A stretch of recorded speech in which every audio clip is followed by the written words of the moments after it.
CM Abdullah ने बड़ी statement जो है वो दी है। एक निजी चैनल पर उन्होंने इस स्टेटमेंट को जारी किया है। ये स्टेटमेंट तब आई है जब लगभग 2 साल से ज्यादा का वक्त जो है जम्मू कश्मीर के डेली वेजर्स और कैजुअल लेबर वर्कर्स को जो है प्रोटेस्ट करते हुए हो गया है, एजिटेशन करते हुए हो गया है। इस एजिटेशन के बाद कई न्यूज चैनल्स में ये कहा जा रहा है और दावा किया जा रहा है कि डेली वेजर्स को परमानेंट यानी कि रेगुलेशन करने के लिए अब्दुल्ला ने जो है एक स्टेटमेंट जारी किया है। आखिरकार सच्चाई क्या है और क्या सीएम अब्दुल्ला ने कहा है, पूरी डिटेल में जानकारी मैं आपके समक्ष रखूंगा। इस वीडियो को अंत तक जरूर देखिएगा और जितने भी डेली वेजर्स कैजुअल वर्कर्स हैं जो भाई बहन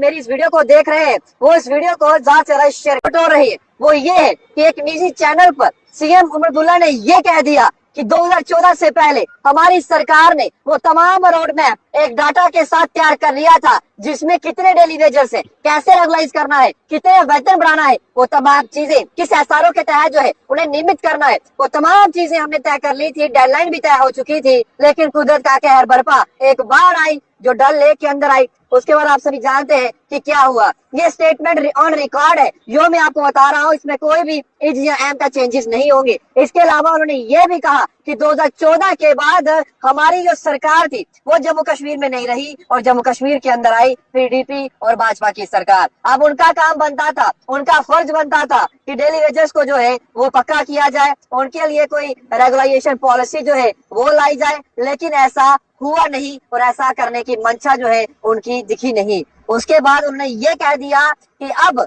जब हमें फिर से चुनकर सरकार में भेजा गया है, लोगों ने हमें जब सरकार में भेजा है, लोगों ने जब हमें सत्ता में भेजा है, 5 साल के लिए हमें भरोसा हम पर जताया और हमारे कई साथी जो है वो आज असेंबली में हैं, तो मैं आपको ये बताना चाहूंगा कि वहां पर ये कहा गया है कि अब एक बार फिर से हमें वो मेहनत करनी होगी, एक बार फिर से हमें ग्राउंड रियलिटी बांटनी होगी कि आखिरकार डेली वेजर्स का जो डाटा है वो कितना है। यानी कि पहले जो क्लेम किया जा रहा था कि 61,000 परिवार है, या फिर कोई कह रहा था कि लाख परिवार है, कोई कह रहा था कि इतने डेली वेजर्स हैं, वो कह रहे हैं कि जब 2014 से पहले हमारी सरकार जम्मू कश्मीर के अंदर थी तब हमारे पास पूरे एग्जैक्ट फिगर्स थी, आंकड़े थे, हमने वो तमाम चीजें बना ली थी, लेकिन उसके बाद हमारी सरकार रही नहीं और वो डाटे भी बाढ़ में बह गए थे। इसीलिए अब जब हम फिर से सरकार में आए हैं तो अब हम जो है उनके लिए फिर से ग्राउंड पर जो है वो डाटा कलेक्ट करेंगे। हम ग्राउंड पर जाकर जो है ये पता लगाने का प्रयास करेंगे कि आखिरकार कितने डेली वेजर्स हैं, वाकई में ऑन ड्यूटी कितने हैं, रिटायर्ड कितने हो गए हैं, इस दुनिया में कितने नहीं है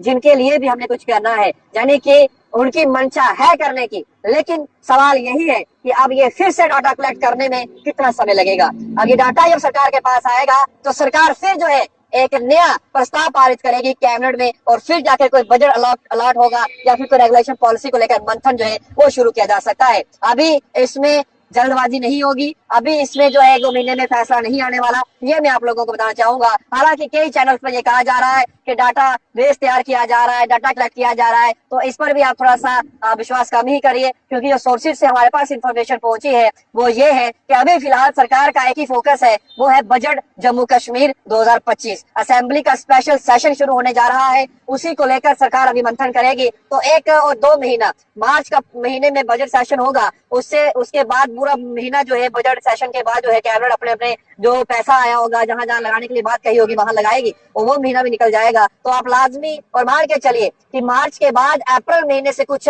हलचल जो है डेली वेजर्स को लेकर सरकार कर सकती है, लेकिन फरवरी और मार्च के महीने में सरकार ऐसा कोई भी डिसीजन या फिर कोई भी ऐसी चीज जो है वो नहीं करने वाली। ये तो साफ तौर पर इस बयान से स्पष्ट हो गया था और जैसे जो समीकरण बन रहे हैं वो भी ये कहते हैं। हालांकि सीएम अब्दुल्ला ने ये भी कहा कि हमारे हाथ बंधे हुए हैं, जम्मू कश्मीर सरकार के पास खजाना जो है वो खाली है, अभी उतना खजाना नहीं है कि हम वो तमाम चीजें कर पाए, तमाम प्रोजेक्ट्स को जो है वो इम्प्लीमेंट कर पाए। लेकिन उन्होंने ये भी कहा कि केंद्र के जो फैसले हैं वो तो हमें लागू करने ही होंगे और वो हम करेंगे, लेकिन आज तक जो भी फैसला हमने कैबिनेट ने किया है उसे पहले एलजी मनोज सिन्हा के पास जाना पड़ता है, एलजी मनोज सिन्हा उस पर हस्ताक्षर करते हैं, उसके बाद जाकर जो है वो फाइल जो है हमारे पास आती है, फिर हम उसे इम्प्लीमेंट जो है जम्मू कश्मीर के अंदर कोई डिसीजन जो लेते हैं उसे कर पाते हैं। लेकिन सवाल ये उठता है कि कल बीएसपीओ को लेकर एक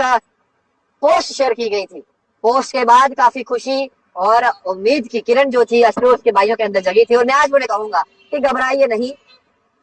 पक्का सोर्सेज से खबर है कि कैबिनेट के अंदर आपके वेतन को लेकर बात हुई थी। अब ये क्रेडिट बार थी कि क्या था, ये तो एनसी या फिर सीएम अब्दुल्ला जानते हैं, क्योंकि हो सकता है कि एलजी मनोज सिन्हा तक ये प्रस्ताव गया हो और उन्होंने पास किया या नहीं किया, उससे पहले ही कैडेट लेने के लिए ये पोस्ट शेयर कर दी गई हो। लेकिन इतना जरूर कह सकता हूँ कि अब ये डिपार्टमेंट तो होम डिपार्टमेंट है, सेंटर के अधीन आता है, एलजी मनोज सिन्हा भी इसका डील करते हैं, लेकिन फैसला जो है अंतिम केंद्र लेगी कि एसपीओ का वेतन कितना रिलीज करना है, कितना बढ़ाना है या फिर कितना नहीं बढ़ाना है। लेकिन एक बड़ी मेजर अनाउंसमेंट जो उन्होंने की थी वो यही थी कि हमने तमाम वो चीजें कर ली थी, तमाम वो रोड मैप तैयार कर लिया था, हम पक्का करने रेगुलेशन पॉलिसी लेकर आने वाले थे, लेकिन बाढ़ आ गई और वो सारी चीजें बह गई बाढ़ के अंदर। हमारी सरकार भी नहीं रही और 2014 के बाद तो हम हुकूमत में नहीं थे, 10 साल का गैप रहा, अब हम हुकूमत में आए हैं, अब फिर से वो मेहनत करनी पड़ेगी, मशक्कत करनी पड़ेगी, फिर से ग्राउंड रियलिटी को मापना पड़ेगा, एक्चुअल फिगर्स डाटा के साथ हमें जो है पॉलिसी फ्रेमवर्क करनी पड़ेगी,